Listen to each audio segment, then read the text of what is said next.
Hi, this is Dario. Welcome back to my channel, Motley Reads. It's Friday evening. I just got back home from work, and I thought I should make a video for you. And this video is a part of Non-Fiction November, my Non-Fiction November project. I'm trying to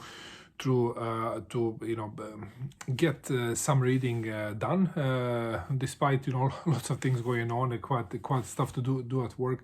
So I'm trying to cover the 4 prompts of Non-Fiction November.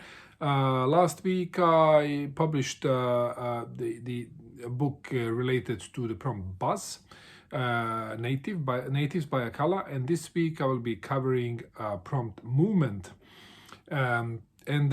Prompt movement, I have interpreted it in a way like movement in a society for a certain cause, and the cause I picked is climate change. So I read a book on that topic, and it is this book. It's called Climate Changed. It is written by Philippe Squarzoni. And this is not just a regular non-fiction book. It is actually written in a form of graphic novel. It is, despite being, form of graphic novel, it's not a novel. It's a non-fiction book. So it's a graphic non-fiction book, right? What is it all about? It is actually quite an impressive scholarly work that is covering all aspects, various aspects. I would argue all aspects of a climate change. It is written in a form of, as it is a subtitle here, a personal journey through the science. It is about this guy who is a journalist and who wants to make a graphic novel on climate change. So he starts to study the topic and dig deeper and deeper into science in order to understand the different aspects of it. So in this graphic novel, it's it's a lot about his own thinking and reflections about the climate change. It is about the political scene. It is about science also behind the climate change. So what he's doing, he's explaining different mechanisms, what is leading to climate change, how the climate change is manifested, what would be the effects of a climate change, how we can work in the coping with the issues related to the climate change, the all different opinions, the movements against the movement for climate change, disinformation movement, and all its lots of topics here are covered in conversations with scientists. So these scientists here, they are real people that he has interviewed for this project, and they are covering different topics here. It is everything from climate scientists. They are physicists. They are economists. They are philosophers. People who work with energy technology. So it is quite a comprehensive guide that is covering all aspects. I couldn't even come up with an aspect of this very important topic that he didn't really cover here. One issue here when you read this book, it is not you don't get a lot of hope. The problem in itself seems to be quite really not possible. It doesn't look like it's possible to overcome. It looks like we are done basically. Now the only thing that we can work with is damage management.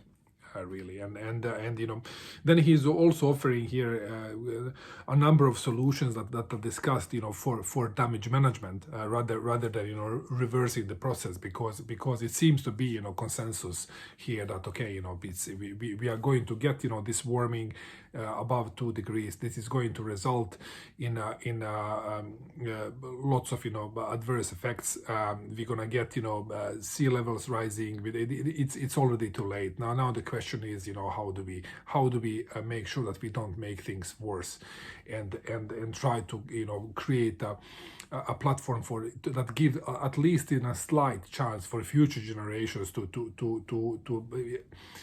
improve the situation, or even not get situation worse, or not worsen the situation rapidly as we are doing right now. So it is not it doesn't promise in any way, regardless of what we do, that the things will go back to normal and that everything will be like before. But it is anyways a kind of a practical guide. It also covers the economic effects of the whole thing, and the fundamental flaws in our economic system that some people might believe or have fundamentally led to where we are right now, and discussing also what could we do actually to make some changes there as well. So it is it has certain political element to it. I enjoyed it quite a lot. I'm a very optimistic guy, and trying to be optimistic when it comes to societal development and so on, but here this book is offering doesn't offer lots of solace. It is very practical in its setup. So I enjoyed it quite a lot, and it was very good reading companion to the book to a book that I read. It's something like I think I read it like 1 year ago, perhaps. This book here, the Uninhabitable Earth: Life After Warming by David Wallace Wells, which is basically cover different aspects of chaos that is going to come as a consequence of warming. He's talking about the heat death, hunger, drowning, wildfire, disasters no longer natural, freshwater drain, dying oceans, unbreathable air, plagues of warming, economic collapse, climate conflict, and it is. Both books are covering. This book is covering these aspects as well, but in some way, it is in a more kind of constructive way, so to say. So. And the title of the book is Climate Changed. It's not about climate change, it's about the fact that our climate is changed, and we are seeing all these things that are coming up now. I think it is quite a sobering read, and a very interesting read for everybody that is interested in this topic. It also it offers a quite a good body of advice what you can do actually to milder effects. It's very much about energy conservation and energy consumption. So it is a very nice piece of work. There is also dramaturgical effect here that is despite being the book is pretty thick, but it is a graphic format. It goes quite fast, but also it's fast paced, a very interesting content that is moving the story forward, is making it very easy to read. It is also endorsed by scientists, by people from the IPCC as